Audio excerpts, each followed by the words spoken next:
Escuchen con calma lo que voy a decirles, porque no es una historia ligera. Lo que voy a contarle a quien tenga oídos y corazón va a sacudir por dentro a cualquiera que tenga un poco de sensibilidad. Durante 10 años de mi vida, la persona que más amé en este mundo, a quien cargué en mis brazos, por quien madrugué y pasé hambre. Ese mismo ser, mi propio hijo, fue quien me convirtió en prisionera y en víctima dentro de mi propia casa. Y todo mientras fingía que me cuidaba. Mi nombre es Guadalupe Rodríguez, pero por aquí la mayoría me conoce como Doña Lupita, la de las hierbitas, la que vende remedios naturales en el centro de Puebla, la que prepara tés, recomienda limpias y siempre tiene una sonrisa y una palabra bonita para quien llega con el alma rota. Lo que casi nadie sabe, es que detrás de esa sonrisa hubo un infierno silencioso. Antes de seguir, cuéntame en los comentarios cómo te llamas y desde dónde me estás escuchando. Quiero saber quién está del otro lado, quién tiene el valor de escuchar la parte más oscura de la vida, porque esta historia no es para cualquiera. La cuento porque sé que, en algún rincón, hay mujeres viviendo algo parecido y quizás mi voz les dé el valor que a mí me faltó durante tantos años. Todo lo que voy a decir es verdad. No hay exageraciones ni adornos. Y si te quedas hasta el final, vas a entender por qué tardé tanto en atreverme a hablar. ¿Cómo empezó mi vida? Yo no siempre estuve rodeada de plantas y frascos de remedios. Durante más de 20 años trabajé en una fábrica de zapatos aquí en Puebla. Entraba de madrugada, salía ya de noche, con la espalda doblada y las manos entumidas de tanto coser. El papá de mi hijo, Miguel, me dejó en cuanto se enteró de que estaba embarazada. Joven, guapo, con buena familia, pero sin coraje para hacerse responsable de lo que hizo. Me dejó con una panza y un montón de promesas vacías. Tenía apenas 19 años cuando mi hijo nació, y ahí hice un juramento silencioso. Este niño va a sentirse querido. No va a vivir la frialdad que yo viví. No le va a faltar amor. Mi madre murió cuando yo era niña. Crecí con un padre seco, duro, de esos que nunca dicen te quiero. Por eso, cuando tuve a Miguel, lo llené de todo lo que a mí me faltó. Abrazos, cuidados, sacrificio. Me levantaba a las 5, le dejaba el desayuno y la comida lista, tomaba 2 camiones, pasaba el día en la fábrica, regresaba a casa a seguir trabajando, pero ahí seguía, dándolo todo por él. Los fines de semana, si podía, lo llevaba al parque, le compraba un helado, le compraba zapatos nuevos aunque yo siguiera usando los mismos de siempre. Yo creía que ese amor lo estaba formando como un buen hombre. Nunca imaginé que estaba alimentando a alguien que un día usaría mi debilidad en mi contra. Miguel, el hijo bueno. De niño, Miguel parecía un hijo ejemplar. En la escuela no era brillante, pero tampoco problemático. Las maestras me decían que era educado, callado, respetuoso. En casa me ayudaba, barría, sacaba la basura, me abrazaba, decía que cuando yo fuera viejita, él cuidaría de mí. Esas palabras me sostenían. Pero cuando llegó a los 18, algo comenzó a cambiar. Empezaron las miradas raras. Me observaba de una forma que no corresponde a un hijo viendo a su madre. Se volvía cariñoso de maneras que me incomodaban, abrazos demasiado largos, roces innecesarios, bromas que a mí no me hacían gracia. Cuando yo le decía algo, me acusaba de exagerada, de tener la mente sucia, de estar cansada por el trabajo. Poco a poco, consiguió que yo dudara de mí misma. Hasta que un día, en la fábrica, todo se torció. El derrame y el inicio de la pesadilla. Recuerdo bien ese día. Era 15 de marzo de 1998. Estaba concentrada en mi máquina, cuando sentí un dolor brutal en la cabeza, como un golpe seco. Todo se volvió oscuro. Escuché gritos, máquinas que se apagaban, y luego nada. Desperté en un hospital. El médico me explicó que había sufrido un ACV, un derrame cerebral. El lado izquierdo de mi cuerpo quedó casi sin movimiento. De un día para otro, pasé de ser una mujer fuerte y trabajadora, a depender de otros hasta para ir al baño. Y fue ahí cuando mi hijo dio el siguiente paso. Se ofreció a dejarlo todo para cuidarme. Las primeras semanas parecían un acto de amor. Me ayudaba a bañarme, a comer, a moverme. Yo lloraba de agradecimiento. Pero rápido comenzó a aislarme. Corrió a la señora que venía a ayudarme, empezó a decidir quién podía verme y quién no. Con el pretexto de protegerme, cerró todas las puertas hacia el mundo. Y, poco a poco, lo que parecía cuidado se transformó en control. Y luego, en abuso. No voy a entrar en detalles. Solo diré esto. A partir de cierto momento, Miguel dejó de comportarse como un hijo y empezó a tratar mi cuerpo de una forma que ninguna madre debería sufrir. Disfrazaba sus acciones de limpieza, terapia, masajes necesarios para mi salud. Pero yo sabía, en mi alma, que aquello no tenía nada que ver con cuidado, y todo que ver con poder y perversión. Yo estaba paralizada de un lado, débil, medicada, triste, dependiendo de él hasta para sentarme. Él sabía que yo no podía defenderme, y se aprovechó de eso durante años. El encierro.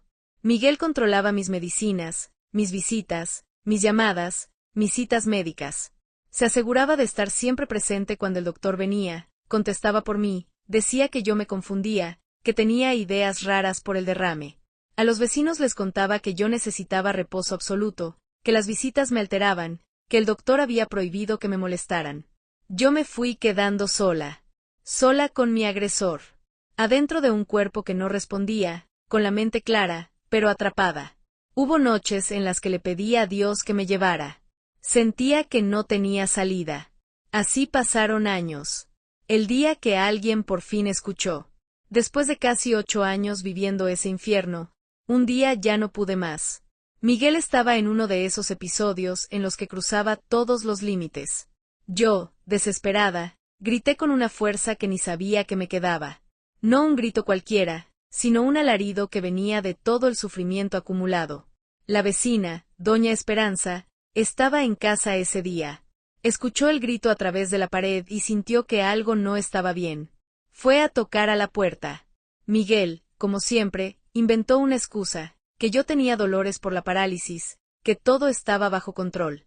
Pero ella insistió en verme. Entró. Me encontró llorando, marcada, con la mirada de alguien que pide auxilio sin palabras. Llamó a la Cruz Roja. En el hospital, un médico se dio cuenta de que algo no cuadraba.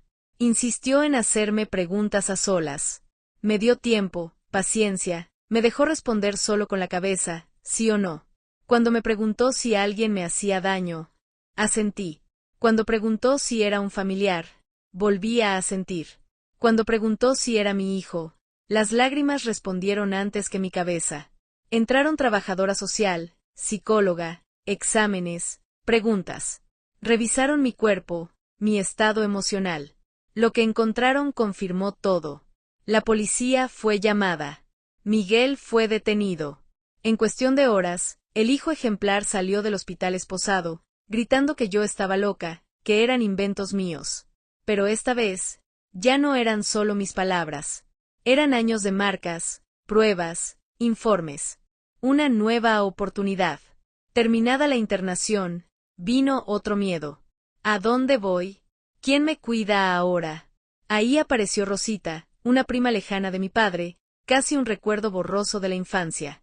Se enteró del caso y se presentó en el hospital. No puedo dejar a mi prima sola en estas condiciones. Vente conmigo. En mi casa hay un cuarto en planta baja. Yo te ayudo. Y me abrió su hogar y su corazón. Adaptó un cuarto para mí, me llevó con una fisioterapeuta llamada Laura, que me enseñó, con paciencia, a recuperar pedacitos de movilidad. Primero unos dedos, luego la muñeca, más tarde el brazo. Cuando logré dar 3 pasos con bastón, lloré como niña. También me llevó con una psicóloga, la doctora Carmen, que me explicó algo fundamental. Lo que yo había vivido tenía nombre: violencia, abuso, maltrato a persona vulnerable. Y que nada de eso había sido mi culpa. Pasaron meses de terapia, ejercicios, lágrimas y pequeñas victorias. Y un día me descubrí caminando sola de la cama al baño. En ese trayecto cortito sentí algo que creí perdido: dignidad. De víctima a mujer con propósito. Como ya no podía volver a la fábrica, tuve que reinventarme. Rosita me recordó que siempre fui buena con las plantas, que mi madre me enseñó remedios caseros, tés, pomadas. Tomé un curso de herbolaria con una señora del barrio. Aprendí formalmente lo que ya intuía: las propiedades de las plantas, cómo preparar remedios, cómo ayudar a la gente de forma segura. Con el tiempo, abrí un pequeño local cerca del Zócalo. Al inicio era una mesita con frascos. Hoy es una tienda llena de hierbas, pomadas, mezclas para el insomnio, la ansiedad, el dolor de estómago, los nervios. La gente viene por remedios, y también por palabras. Me cuentan sus penas, yo les doy un té y un poquito de esperanza. Paralelamente, el proceso contra Miguel avanzó. Fue sentenciado a 12 años de prisión por lo que me hizo. Pensé, la justicia, al fin. La justicia del sistema, y la mía. Pero el sistema es blando. Por buena conducta, salió en libertad mucho antes de cumplir la condena completa. Pasaron años. Yo ya caminaba, trabajaba, tenía mi tienda, mi independencia, un círculo de mujeres con las que organizaba pequeñas reuniones de apoyo para víctimas de violencia. Había encontrado incluso un compañero, don Antonio, un hombre mayor, viudo, respetuoso, que sabía toda mi historia y me amaba sin querer cambiar ni borrar mi pasado. Creí que Miguel era solo un capítulo cerrado. Hasta que un día, en plena mañana de trabajo, escuché una voz que reconocí de inmediato. «Mamá». Me giré. En la puerta de mi tienda estaba él, delgado, encorvado, apoyado en un bastón, con el rostro apagado. Me dijo que tenía una enfermedad degenerativa, que se estaba quedando sin fuerzas, sin dinero, sin familia. Me pidió ayuda. Me pidió perdón. Me pidió que lo cuidara. Dijo que ahora él era el que podía quedar paralítico. Que no quería terminar en un asilo. Que yo era su única esperanza. Lo escuché sin interrumpirlo. Cuando terminó, le hablé con mucha calma. ¿Sabes qué es vivir paralizada y depender de alguien para todo? Yo sí. Yo sé lo que se siente no poder defenderte y confiar en que no te van a hacer daño. Tú sabías, y aún así me convertiste en tu prisionera. Intentó justificar, llorar, culpar a la juventud, decir que estaba arrepentido. Pero ese arrepentimiento llegaba justo cuando necesitaba algo de mí. Y ahí entendí algo muy importante. Perdonar no es lo mismo que volver a abrir la puerta. Mi hijo, le dije, murió hace mucho tiempo. El que está aquí es un hombre que me destrozó el cuerpo y el alma durante años. Cuidado de madre, ya no tengo para darte. Busca ayuda del Estado, de instituciones, de quien sea. Pero de mí, no. Se fue tambaleando, llorando, enojado. Yo cerré la puerta, di vuelta al letrero y me senté a llorar, pero por primera vez en décadas, lloré de alivio. Por fin, la que decidía era yo. ¿En qué se convirtió mi vida? Supe después que terminó en un asilo público. Que depende de gente que apenas tiene tiempo, que la comida es mala, que espera horas para ser atendido. No le deseo mal a nadie, pero tampoco tengo obligación de rescatar a quien me hundió. Hoy tengo 72 años. Tengo mi tienda, mi independencia, a Rosita que es mi familia de corazón, a Antonio que me acompaña y me respeta, a las mujeres con las que nos reunimos todas las semanas para hablar de violencia, discapacidad, autoestima, recomenzar. He ayudado a muchas a denunciar, a salirse de relaciones tóxicas, a entender que la discapacidad no significa que pierdas tu dignidad. Si tú estás escuchando esto y has sufrido algo parecido, quiero decirte algo con toda mi alma. No tienes la culpa. Tu cuerpo merece respeto, estés sana o enferma. No importa quién te hizo daño, pareja, padre, hermano, hijo, el abuso nunca es amor. Y nadie, absolutamente nadie, tiene derecho a decidir por tu dignidad. Si llegaste hasta aquí, gracias por escuchar a esta abuelita que habla de cosas que casi nadie se atreve a contar. Cuéntame en los comentarios.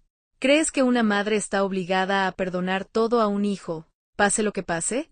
Y si esta historia te movió el corazón, te invito a suscribirte al canal, dejar tu like y decirme desde qué ciudad me escuchas.